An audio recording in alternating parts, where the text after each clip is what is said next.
嗱，今日嚟介紹下呢部本田布威啦，車主係通過視頻過嚟揾到我哋嘅，佢知道我哋有一系列嘅汽車整備服務。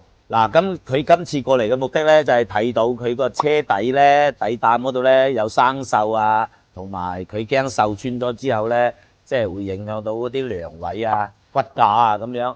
咁佢今次咧就叫我哋幫佢做個底盤裝甲同埋防鏽啦。今次咧車主咧選擇咗一個雙層嘅一個底盤防鏽嘅一個方案嘅，咁樣做咧既可以達到個底盤防鏽嘅一個目的啦，另外一個咧仲有一個可以隔音嘅一個效果。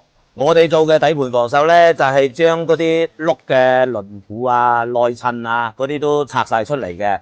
見到嘅地方我哋都要做，同埋咧特別是由嗰個排管咧都成條拆咗落嚟啦。咁樣咧嘅做法咧，雖然係工多啲，但係咧可以覆蓋嘅位置咧更加多啲，做得嘅效果更加好啲。接落嚟睇下我哋做完之後嘅個效果。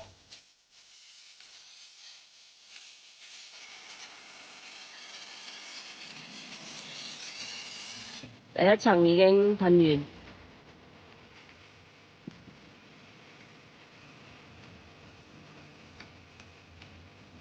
開始噴第二層。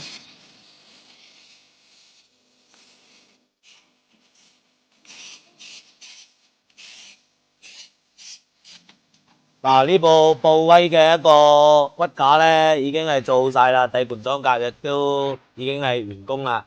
咁我哋用咗3日嘅時間啦。點解要咁耐咧？因為我哋該拆嘅地方都拆咗，做得全面啲。如果你部愛車都想佢嘅底架咧襟玩嘅咧，咁你就過嚟揾我哋中山寶德，為你做個底盤裝甲。